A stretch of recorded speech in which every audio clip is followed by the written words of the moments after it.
இப்போ கட்டுப்பாடாக வாழ்கிறதே ஒரு கஷ்டமான விஷயம். உணவில் கட்டுப்பாடாக இருக்கிறது, ஒழுக்கமாக இருக்கிறது, இது ரொம்ப கஷ்டமான விஷயம். எப்படி ஒரு டாக்டராக இருக்கிறது, ஒரு டாக்டர் ஆகிறது எவ்வளோ கஷ்டமோ, அதுபோல் கட்டுப்பாடாகவும் ஒழுக்கமாகவும் வாழ்கிறது, உணவு முறையில் ஒழுக்கமாக வாழ்கிறது, உடற்பயிற்சி செய்கிறது, இதுவும் ரொம்ப கஷ்டமான விஷயம்.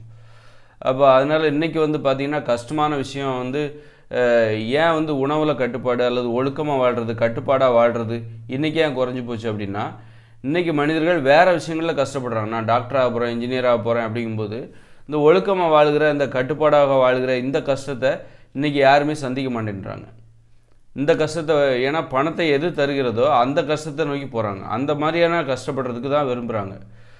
பணத்தை தருகிற, ஏன்னா கட்டுப்பாடாக வாழ்கிறதே, ஒழுக்கமாக வாழ்கிறதே ஒரு சாதனை. அது ஒரு சாதனை மனப்பான்மையை கொடுக்கும். நம்ம ஒரு சாதனையாளர் அப்படிங்கிற ஒரு மனப்பான்மையை கொடுக்கும். நீங்கள் டாக்டர் ஆனால் தான் உங்களுக்கு சாதனையாளர் மனப்பான்மை தருமா? அப்படி கிடையாது. நீங்கள் இன்ஜினியர், சாதனையாளர் என்கிற மனப்பான்மை பெறுவதற்கு நீங்கள் இன்ஜினியர் ஆகணுமா அல்லது விஞ்ஞானி ஆகணுமா? அப்போ தான் உங்களுக்கு நான் சாதிச்சிட்டேன், எதையாவது சாதிக்கணும் அப்படின்னு நினைக்கிற மனப்பான்மை தானே. நான் எதையாவது டாக்டர் ஆகணும், இன்ஜினியர் ஆகணும், விஞ்ஞானி ஆகணும், முதலமைச்சர் ஆகணும் அப்படின்ட்டு போகிறாங்க. அப்போ எதையாவது சாதிக்கணும், அந்த மனப்பான்மை இருக்குல்ல, அதை பெறணுன்னா ரொம்ப ஈஸி. ஒன்றும் இல்லை, கட்டுப்பாடாக வாழு, ஒழுக்கமாக வாழு. கட்டுப்பாடு, ஒழுக்கம், இந்த மாதிரி வாழ்ந்துட்டாலே மற்றவங்கள்ட்ட எப்படி பேசணும், பணிவாக பேசணும், மரியாதை கொடுத்து பேசணும், பிறர் மனம் புண்படாமல் பேசணும், மற்றவங்களை சந்தோஷப்படுத்துகிற மாதிரி பேசணும், உணவில் கட்டுப்பாடாக இருக்கணும், நோய்களை தருகிற உணவில் சாப்பிடக்கூடாது, உடற்பயிற்சி பண்ணணும், உடல் உழைப்பை அடிப்படையாக கொண்டு வாழணும், எளிமையாக வாழணும். இதுதான் கட்டுப்பாடு, ஒழுக்கம். அப்போ இதை செய்து விட்டாலே உனக்கு சாதிக்கிற மனப்பான்மை கிடைத்துவிடும். இந்த கட்டுப்பாடு, ஒழுக்கம், எளிமையாக வாழ்கிறது, இதை செய்து விட்டாலே உனக்கு சாதிக்கிற மனப்பான்மை கிடைத்துவிடும். ஏன்னா இன்றைக்கி நான் ஒரு சாதனையாளராக இருக்கணும், நான் சாகும்போது எல்லோரும் ஒரு நாள் சாவு தான் போகிறாங்க. அப்போ சாகும்போது நான் எதையுமே சாதிக்கலை, வெறுமனே வாழ்க்கையை கடந்து வந்துட்டேன் அப்படிங்கிற மாதிரி எனக்கு ஒரு உணர்வு வந்துடக்கூடாதுன்னு தான் ஒருத்தர் ஒரு தொழிலில் போய் சாதிக்கிறாங்க. கோடீஸ்வரன் ஆகணும், எதையாவது சாதிக்கணும் இந்த உலகத்தில், நான் விஞ்ஞானி ஆகணும், அல்லது ஒரு நல்ல படம் எடுக்கணும், சினிமா டைரக்டர் ஆகணும், நடிகர் ஆகணும், அப்படி எதையாவது நான் சாதிக்கணும், அப்போ தான் இந்த வாழ்க்கை அர்த்தம் உள்ளது.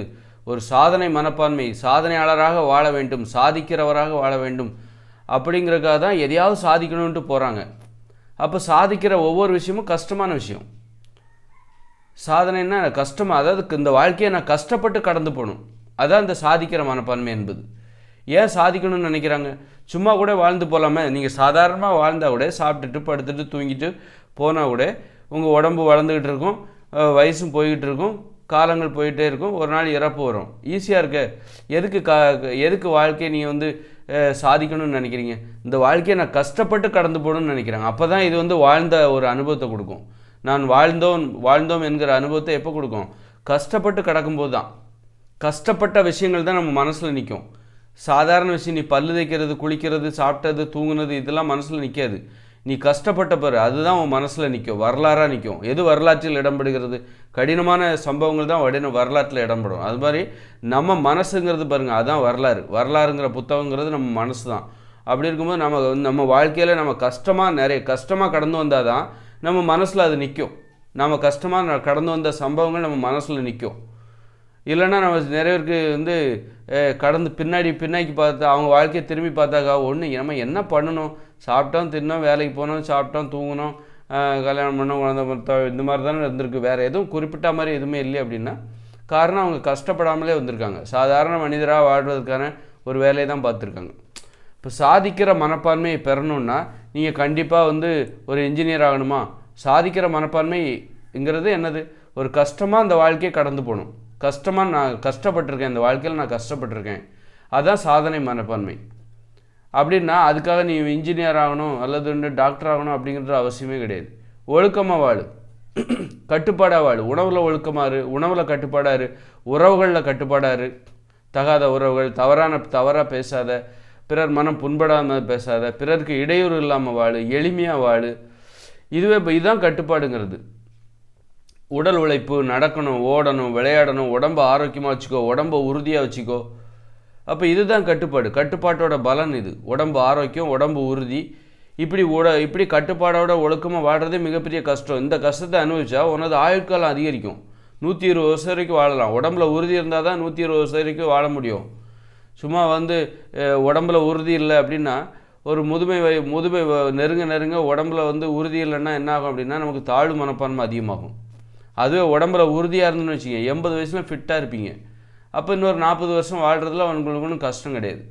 அது உடம்புல உறுதியே இல்லைன்னா, நான் 40 வயசுலேயே உடம்பு தொலைன்னு இருக்குது அப்படின்னா 50 60 வயசுலேயே ரொம்ப தொங்கி போயிடும். என்னடா தாழ்வு மனப்பான்மை வரும்.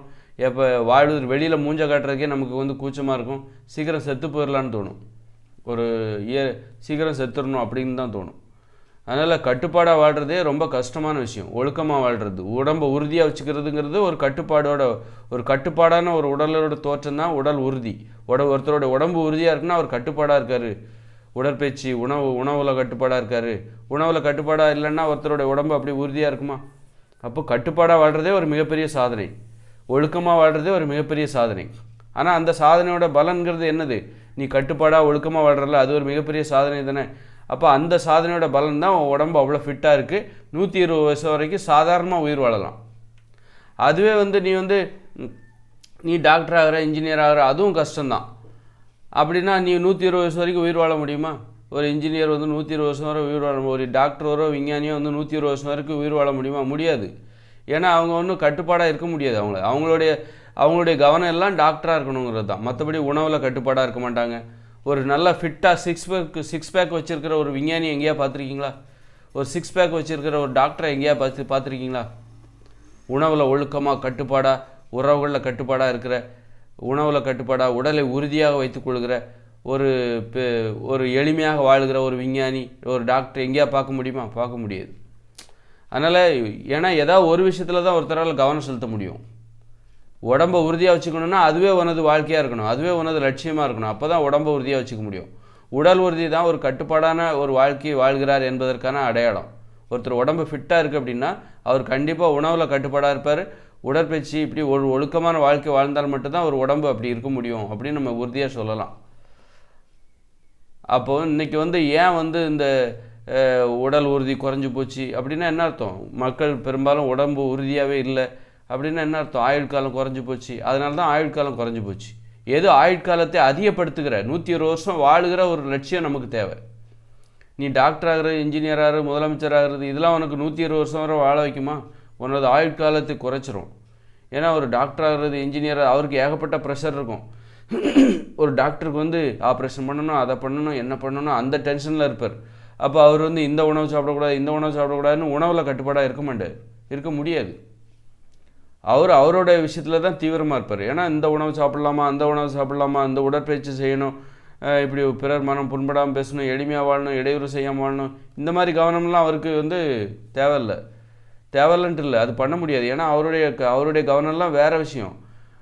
புதுசாக மருந்து வருமா இல்லையா, அந்த நோய் ஏன் வருது, ஆப்ரேஷன் பண்ணுமா வேண்டாமா அப்படின்னு யோசிச்சுட்ருப்பார். அதனால் அவர் உணவில் கட்டுப்பாடாக இருக்குன்னா உணவில் மட்டும்தான் உங்களுக்கு கவனம் இருக்கணும். உணவு, உடற்பயிற்சி, இப்படி உடல் ஆரோக்கியமாக இருக்கணும்னா, உடல் உறுதியாக இருக்கணும்னா அதில் மட்டும்தான் உங்களுக்கு கவனமாக இருக்கும். கட்டுப்பாடாக ஒழுக்கமாக வாழணும்னா அதில் மட்டும்தான் உங்களுக்கு கவனம் இருக்கணும். அப்போ எது தேவை நமக்கு? நீ கட்டுப்பாடாக ஒழுக்கமாக வாழ்ந்துட்டா உனக்கு மருத்துவரே தேவையில்லை. பார்த்தீங்களா? இப்போ கட்டுப்பாடாக ஒழுக்கமாக வாழ்ந்துட்டா அதுவே ஒரு மிகப்பெரிய சாதனை. அப்போ அந்த சாதனையை செஞ்சுட்டா உனக்கு மருத்துவரே தேவையில்லை.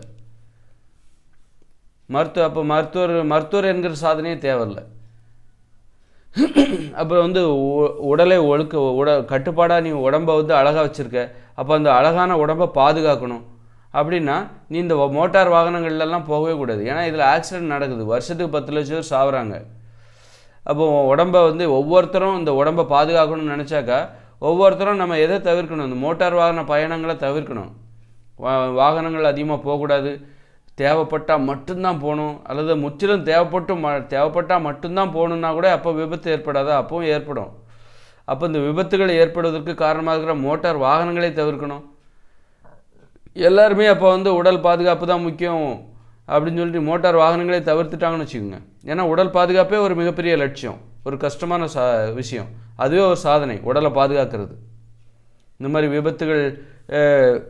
மாதிரி விபத்து ஏற்படுவதற்கான வாய்ப்புகளே நமக்கு வேண்டாம்ப்பா, மோட்டார் வாகனங்களே பயணிக்காதீங்க, நம்ம உடம்பு தான் முக்கியம்னு இந்த மனிதர்கள் நினச்சாங்கன்னா அப்போ என்ன ஆகும்?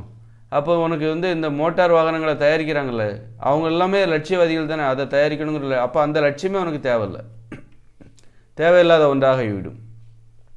அந்த லட்சியமே அவசியம் இல்லை. நீ உடம்பு தான் முக்கியம்னு நினச்சா இங்கே இருக்கிற எந்த லட்சியமே உனக்கு தேவையில்லாத ஒன்றாயிடும். ஒரு மருத்துவராக அந்த லட்சியமே தேவையில்லை. உன் உடம்பை நீ உறுதியாக வச்சுக்கோ, அழகாக வச்சுக்கோ, கட்டுப்பாடாக வச்சுக்கோ. அப்படி இருக்கும்போது உனக்கு நோயே வராது. அப்புறம் பார்த்திங்கன்னா உனக்கு மருத்துவர் எதுக்கு? எப்போ மருத்துவர் தேவை அப்படின்னா, நம்ம உடம்பு மேலே நம்மளால் கவனம் செலுத்த முடியல, நாம் இன்ஜினியர் ஆகணும், டாக்டர் ஆகணும், விஞ்ஞானி ஆகணும் அப்படின்னு நினைக்கும் போது தான் நம்ம உடம்பு மேலே நம்மளால் கவனம் செலுத்த முடியாத போது நம்ம கண்டதையும் சாப்பிட்றோம், உடற்பயிற்சி செய்யாமல் இருக்கோம், ஒழுக்கம் இல்லாமல் இருக்கோம், கட்டுப்பாடு இல்லாமல் இருக்கோம், பிறருக்கு இடையூறு செய்கிற ஒரு வாழ்க்கையை வாழ்கிறோம். அப்போ பிரச்சனை வருது, தேவையில்லாத பிரச்சனை வருது. அப்போ தான் அதனால் கட்டுப்பாடாக ஒழுக்கமாக வாழ்கிறதே ஒரு மிகப்பெரிய சாதனை. அந்த சாதனையில் கவனம் செலுத்தினா நமக்கு இந்த பிற சாதனைகள்லாம் தேவையில்லை. இந்த மருத்துவ சாதனை இதெல்லாம் தேவையில்லை. அதனால் இது